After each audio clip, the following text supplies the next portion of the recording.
حامدا و مصلیا و مسلما اما بعد اعوذ باللہ من الشیطان الرجیم بسم اللہ الرحمن الرحیم۔ عید کی آمد ہے اور عید کے بارے میں آداب، اس کے مسائل، اس کے معاملات، اس ضمن میں ہر طرف سے مطالبات آ رہے ہیں کہ کچھ عید کے بارے میں ہمیں بتا دیا جائے کہ ہم عید کے معاملات اور مسائل کو کیسے کریں گے۔ لہٰذا اس ضمن میں اپنے تمام دوست و احباب کے مطالبے کو پورا کرتے ہوئے عید کے لیے ضروری چیزیں میں آپ کی خدمت میں عرض کر رہا ہوں۔ عید کا دن طلوع ہوتا ہے یقیناً فجر کی نماز سے۔ ہماری بدقسمتی یہ ہے کہ ہم عید کی رات، جس کو چاند رات بھی کہا جاتا ہے اور حدیث مبارکہ میں جس کو لیلۃ الجائزہ بھی کہا جاتا ہے، اس رات میں خریداری میں وقت ضائع کرتے کرتے فجر کی نماز ہم گل کر دیتے ہیں، جو کہ شرعاً کسی طور بھی جائز نہیں ہے۔ یہ ذہن میں رکھ لیں کہ فجر کی نماز زیادہ اہم ہے بنسبت عید کی نماز کے۔ اگر کوئی بندہ فجر نہیں پڑھتا اور عید کا اہتمام کرتا ہے تو اس کا کوئی خاص مزہ نہیں رہے گا، اگرچہ وہ نیکی اپنے طور پر کر رہا ہے، اس نیکی کا یقیناً اسے اجر ملے گا۔ اس سلسلے میں جذبات میں نہیں ہونا چاہیے۔ بعض اوقات بعض دوست جذبات میں اتنا چلے جاتے ہیں کہ جس کی فجر ہی نہیں ہے اس کی عید کا کیا فائدہ۔ عید کا اپنی جگہ فائدہ ہے، لیکن صرف یہ ذہن میں رکھیں کہ فجر کو قضا کرنا گویا فرض کو ترک کرنا ہے، اور جو ایک اچھی روایت نہیں، اس سے بچنے کی کوشش کرنی چاہیے۔ لہٰذا آپ کو چاہیے کہ آپ فجر ادا کریں۔ فجر کے بعد سونے کی بجائے کوشش کریں کہ اپنی طہارت، نہانے دھونے کا بندوبست کریں، اپنے لیے انتظامات کریں جو عید کے لیے ضروری ہیں۔ اور یہ مسئلہ ذہن میں رہنا چاہیے کہ عید الفطر جتنی دیر سے پڑھی جائے اتنی اچھی ہے، عید الاضحیٰ جتنی جلدی پڑھی جائے وہ اتنی زیادہ اچھی ہے۔ لہٰذا عید الفطر میں کوشش کرنی چاہیے کہ تھوڑا سا لیٹ کر لیا جائے، سورج اچھی طرح چمکنے لگ جائے اور وقت تھوڑا سا لیٹ ہو جائے، لیکن اتنا لیٹ نہ ہو کہ زوال اور ظہر میں داخل ہو جائے، اتنا بھی مناسب نہیں۔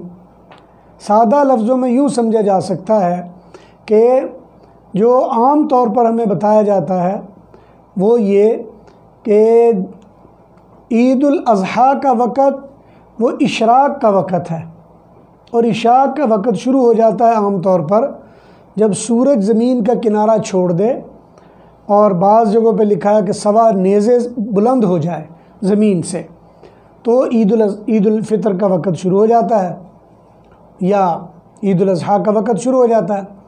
لیکن جتنا وقت اشراق کا وقت ہے، یعنی سوا ڈیڑھ گھنٹہ تک، یہ عید الاضحیٰ کا وقت ہے، لیکن زوال سے پہلے تک یا چاشت کا جتنا وقت ہے یہ عید الفطر کا وقت ہے۔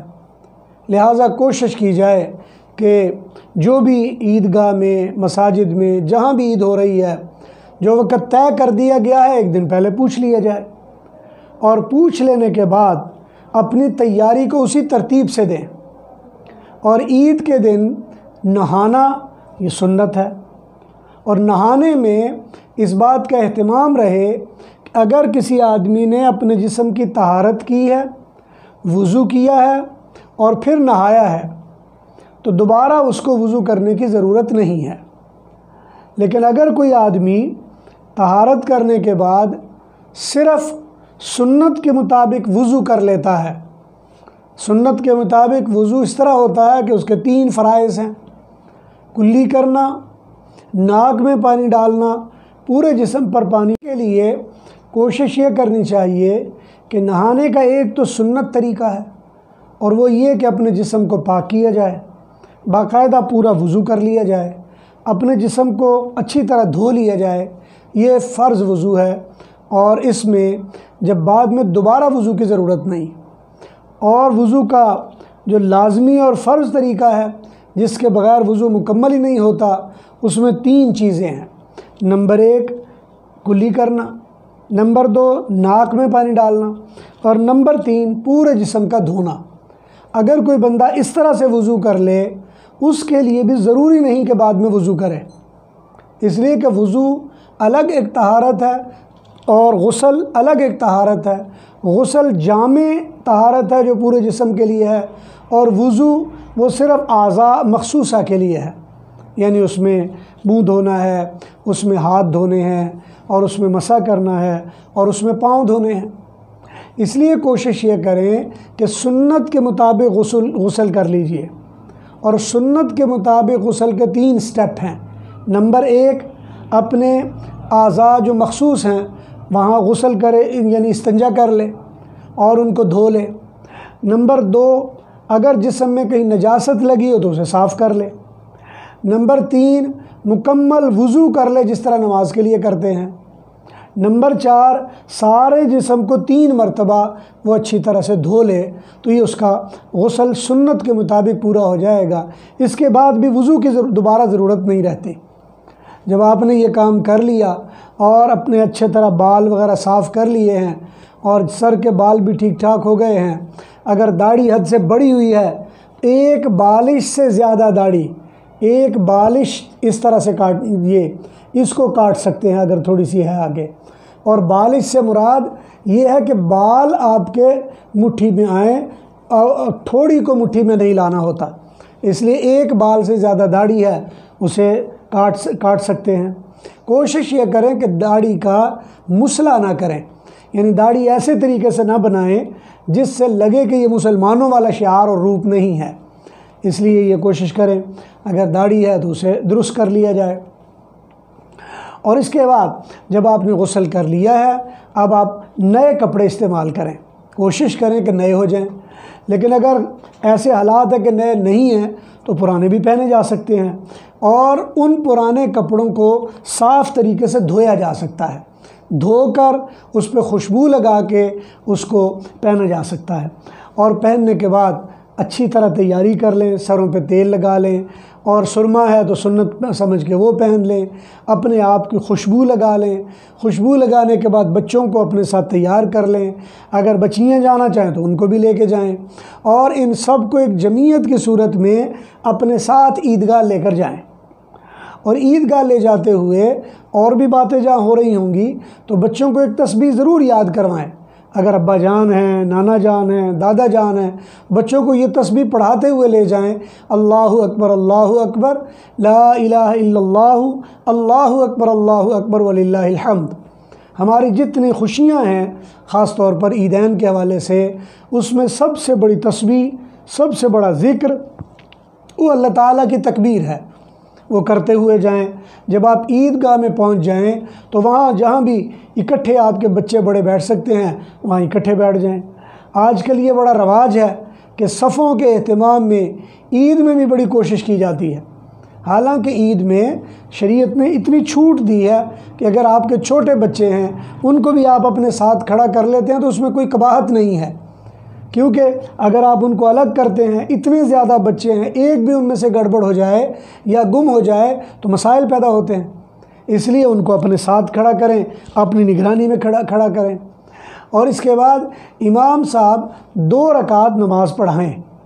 سنت طریقہ 2 رکعتوں کا یہ ہے کہ 2 رکعتوں میں جب تکبیر کہے گا پہلے، نیت کرنے کے بعد 2 رکعت نماز عید الفطر واجب اللہ تعالیٰ کے لیے، اور اگر امام کے پیچھے تو وہ نام لے لیجئے، اور کعبہ شریف کی طرف اللہ اکبر۔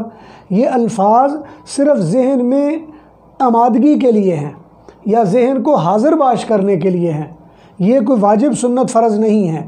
اگر کوئی بندہ یہ الفاظ نہیں کہتا تو کوئی حرج نہیں ہے اس میں، لیکن بعض اوقات عمر رسیدہ زیادہ ہو جائیں یا جوانی میں وسواس کی بیماری لگ جائے تو بعض اوقات ایسی کیفیت ہوتی ہے کہ بندے کو یاد نہیں رہتا، اس لیے یہ الفاظ دہرا لے۔ اس کے بعد امام کے ساتھ تکبیر کہہ کے ثنا پڑھ لے۔ ثنا کے بعد 3 مرتبہ اللہ اکبر اسی طرح کہنا جس طرح پہلی مرتبہ کہا ہے، اور جب 3 مرتبہ اللہ اکبر کہہ لیا اس کے بعد امام قرات کرے گا سورۃ فاتحہ اور اس کے ساتھ کوئی سورت پڑھ لے گا۔ سنت یہ ہے کہ پہلی رکعت میں سورہ سبح اسم ربک الاعلیٰ پڑھا جائے، دوسری میں سورہ غاشیہ پڑھا جائے، لیکن اگر نہیں کچھ بھی پڑھتے ہیں قرآن کریم میں سے تو پڑھ سکتے ہیں۔ جب تلاوت ہو گئی تو رکوع میں جائیں گے اسی طرح جس طرح عام رکوع میں جاتے ہیں، رکوع میں تسبیح کہنے کے بعد اسی طرح کھڑے ہوں گے جس طرح عام نمازوں میں، پھر 2 سجدے اسی طرح کریں گے جیسے عام نمازوں میں کرتے ہیں، دوسرے سجدے کے بعد سیدھا کھڑا ہو جائیں گے، اور کھڑے ہونے کے بعد سب سے پہلے آپ نے کرنا یہ ہے کہ سورۃ فاتحہ پڑھیں گے اور تلاوت کریں گے، اور تلاوت کرنے کے بعد پھر اسی طرح 3 مرتبہ ہاتھ تکبیر کہتے ہوئے آپ نے اٹھانے ہیں، اللہ اکبر کہتے ہوئے 1 مرتبہ تکبیر، پھر دوسری مرتبہ، پھر تیسری مرتبہ، یعنی 3 تکبیر کہی جائیں، اور اس کے بعد پھر چوتھی تکبیر کہتے ہوئے رکوع میں، اور اس کے بعد پھر سجدے 2 کریں گے، آخر میں تشہد بیٹھیں گے اور پھر سلام پھیر لیں گے۔ اگر آپ کسی ایسے امام کے پیچھے ہیں جو تکبیریں زیادہ کہہ رہا ہے تو کوئی حرج نہیں، آپ اس کے پیچھے تکبیر بے شک نہ کہیں لیکن خاموشی رکھیں اور خاموشی سے کھڑے رہیں، لیکن اس کے ساتھ اگر آپ تکبیر کہہ بھی لیتے ہیں تو کوئی حرج نہیں اس میں بھی، لیکن اولا یہ ہے کہ آپ تکبیر نہ کہیں اور صرف اس میں اقتدا میں کھڑے رہیں۔ میں نے عرض کیا کہ اگر کہہ بھی لیتے ہیں تو نماز میں کوئی فرق نہیں پڑے گا، اور اس کے بعد جب دونوں رکعتیں پوری ہو گئی ہیں تو پھر چونکہ خطبہ واجبات میں سے ہے اس لیے بہتر یہ ہے کہ بیٹھ کر خطبہ سنا جائے، لیکن اگر کوئی مجبوری ہے، کوئی اٹھ کر بھی چلا جاتا ہے تو اس کے لیے بھی گنجائش ہے، لیکن کوشش یہ کریں کہ باضابطہ طور پہ خطبہ سنیں، اور خطبہ سننے تک اپنے بچوں کو اپنی نگرانی میں اپنے پاس رکھیں تاکہ ان کو یہ سبق ملے کہ یہ بھی ہمارے دین کا ایک حصہ ہے جو ہم کر رہے ہیں، اور ان کے ذہن میں یہ بات بیٹھ جائے۔ اور یہ یاد رکھیں بچوں کی تعلیم و تربیت جو آپ کر سکتے ہیں کوئی دوسرا نہیں کر سکتا۔ آپ 1000 ویڈیو ان کو دکھا دیجئے، آپ ہزاروں ٹیلی ویژن کے پروگرام ان کو دکھا دیجئے، ہزاروں حرمین کے پروگرام ان کو دکھا دیجئے، ان پر اثر نہیں کریں گے۔ اگر آپ کی معیت میں جا کر وہ 2 رکعتیں پڑھ لیتے ہیں ان پر اس کا اثر ہوگا، اور ایسا اثر ہوگا کہ زندگی بھر نہیں بھولے گا۔ اور جب آپ واپس آنے لگے ہیں تو سنت یہ ہے کہ جس راستے سے گئے ہیں راستہ بدل کر آپ کسی دوسرے راستے سے گھر میں آ جائیے۔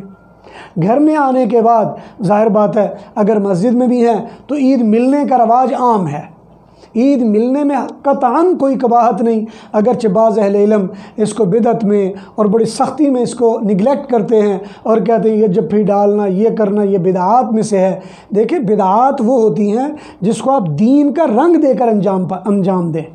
اگر آپ واسے مل رہے ہیں روایتی خوشی میں تو خوشی میں ملنے میں کوئی قباحت نہیں ہے، اور جس سے بھی مل رہے ہیں آپ ملیں، لیکن کوشش کریں آپ نے جو عیدی دینے کا عمل کرنا ہے وہ امام صاحب سے کریں، کسی نیک بندے سے کریں، اس لیے کہ اگر آپ کی کمائی میں سب سے پہلے کسی نیک بندے کا حصہ پڑتا ہے تو اللہ تبارک و تعالیٰ آپ کی باقی زندگی عمل میں برکت نصیب فرما دیتے ہیں۔ اس کے بعد جب باہر نکلیں گے تو باہر یقینی بات ہے مانگنے والے بے شمار ہوں گے۔ یہ بات ذہن میں رکھ لیجئے، مانگنے والوں کو دینے کا نہ میں قائل ہوں اور نہ میں کبھی کسی کو مشورہ دیتا ہوں، اس لیے کہ شریعت یہ چاہتی ہے کہ آپ اپنے قرب و جوار میں ضرورت مندوں کو دیکھ کر ان کو دیجئے، نہ کہ پروفیشنل لوگوں کو دے کر آپ اپنے آپ کو بری ذمہ کر لیں، اس لیے کہ جو پروفیشنل لوگ ہیں ان کا تو کاروبار یہی ہے، حالانکہ شریعت یہ کہتی ہے کہ ایسا انداز نہ اختیار کیا جائے۔ اس لیے اگر آپ ان کو دینا چاہتے ہیں تو معمولی کوئی دے دیں، لیکن میں یہ سجیسٹ کرتا ہوں کہ آپ نہ دیں ان کو۔ اور اس کے بعد جب آپ آئیں تو کوشش کریں کہ آپ اس سے پہلے صدقہ فطر ادا کر چکے ہوں، اور صدقہ فطر اس مرتبہ تقریباً 110 سے 120-25 کے درمیان بتایا جا رہا ہے۔ اس ضمن میں واضح طور پر صدقہ فطر کے نام سے ایک مجلس میں کچھ واضح نصیحت کر چکا ہوں کہ اس میں الجھاؤ میں نہ پڑا جائے۔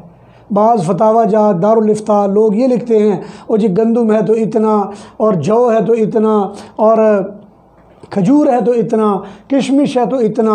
یہ یاد رکھیں شریعت نے یہ مختلف جو چیزیں دی ہیں یہ اپنے علاقوں کی مناسبت سے دی ہیں۔ جہاں کھجور پیدا ہوتی ہے وہاں کھجور کا حساب ہوگا، جہاں کشمش پیدا ہوتی ہے وہاں کشمش کا حساب ہوگا، لیکن جہاں گندم پیدا ہوتی ہے وہاں گندم کا حساب ہوتا ہے۔ شریعت کا حکم یہ ہے کہ آپ نے اللہ کے حکم کی فرما برداری کرنی ہے۔ شریعت کا حکم اس لیے نہیں ہوتا کہ آپ کو کنفیوز کر دیا جائے۔ اور حقیقت بات یہ ہے کہ میں دیکھتا ہوں اور لوگ اکثر مسئلے پوچھتے ہیں اور وہ یہی پوچھ رہے ہوتے ہیں جی اچھا جی پھر جو صاحب استطاعت ہے وہ کیا کرے، جو فلاں ہے وہ کیا کرے، اور جو اگر فلاں دینا چاہے تو وہ کیا کرے۔ دیکھیں آپ کا علاقہ گندم کا علاقہ ہے، اور جہاں گندم کا علاقہ ہے اس کے حساب سے دے دیجئے۔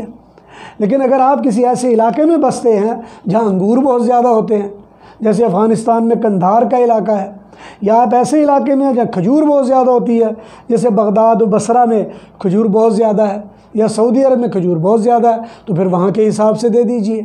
اگر کشمش کا ماحول ہے کسی جگہ تو وہاں اس حساب سے دے دیجئے۔